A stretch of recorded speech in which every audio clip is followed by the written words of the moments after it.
Hello, my dear friends. Today we're talking about chores, and we're actually talking about no more chores because the word chore brings up a connotation in your mind of really drudgery. I would say drudgery. So we don't do chores in the FlyLady system. We have routines. We work in our zone, decluttering or deep cleaning, and we work in our basic weekly plan. We don't do chores. So if that word is still in your vocabulary, please get it out. And please do not assign your children chores. They can help with the housekeeping by sweeping the kitchen. Just name it what it is. But don't tell them it's a chore, because when we say to ourselves, I'm doing such and such, it doesn't even have to be in the house. Oh, I'm doing such and such, and it's such a chore. It's a negative thing. So we're saying no more chores. No more chores. We're going to do specific things, just specific things. And it kind of plays into the same thing I talk about all the time when you're giving children or delegating children things to do in their room. If you say, go clean your room, it's too all-encompassing, like the word chore.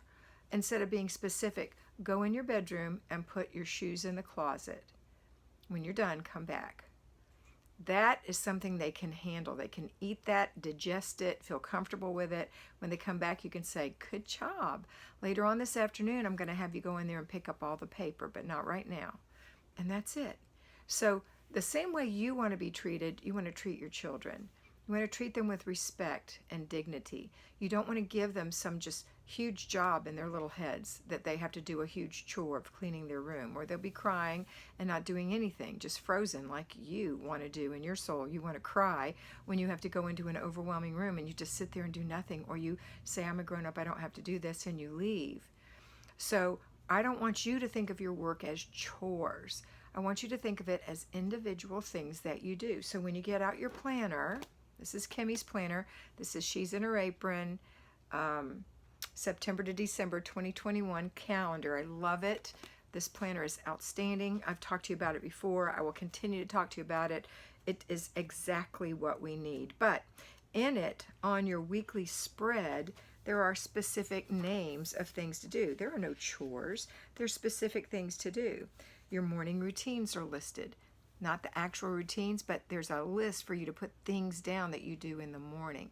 That is not if you look at the actual definition of the word chores, it says it's a repetitive group of routine things that you do, but it also says all those other things.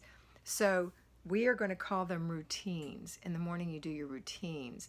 You might do, besides your normal morning routine, you might do laundry in the morning. I hope you do. I would want you to check your paper, your mail or whatever, and go through that in the morning.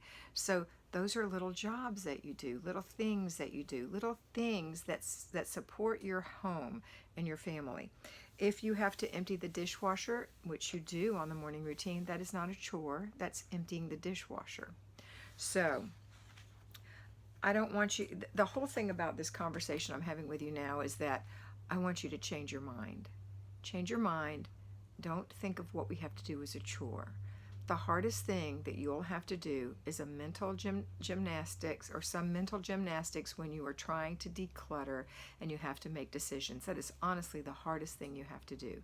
And that's not hard. If you learn to trust yourself, give yourself a set of directions, let your brain decide, because you've already programmed it, you know, what you're going to get rid of, what you're going to keep, and just follow your plan and do that, then it's not going to be a huge set of decisions you have to make. Your mind is already doing it for you. You've already told it what to do. It works just like a computer, only better. Okay, because it'll stop and say, hey, this is something you didn't give me directions on. What do you think about this letter from Grandma when you were 4 years old? Oh, instantly, I want to keep that. Okay, and that's fine. You can keep anything you want to keep, and you can get rid of anything you want to get rid of. The point of this is when you are decluttering, you're going to have to deal with what's left. There's going to have to have you're going to have a place to store it, and you don't want it to just sit in there unattended. It would be better to have it burned and gone than have it sitting in there for years and years, taking up valuable real estate in your home.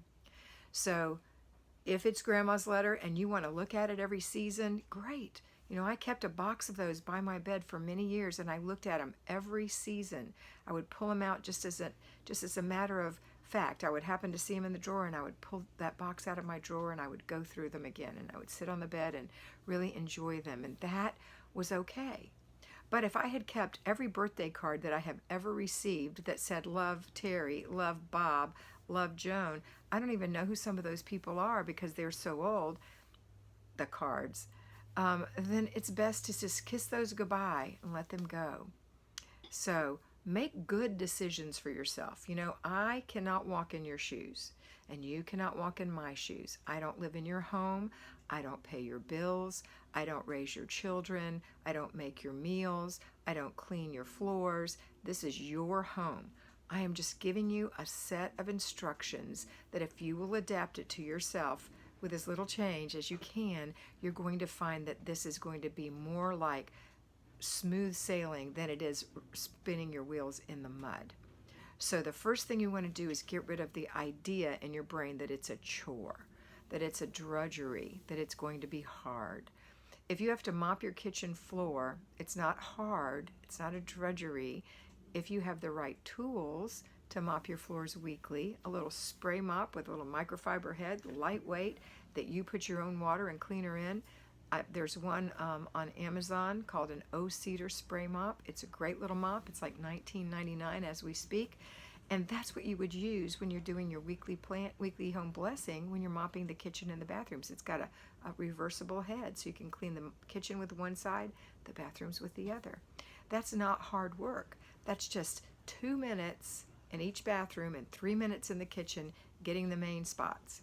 So none of the things that we do are hard. If you look at it really and say, this is all I have to do today.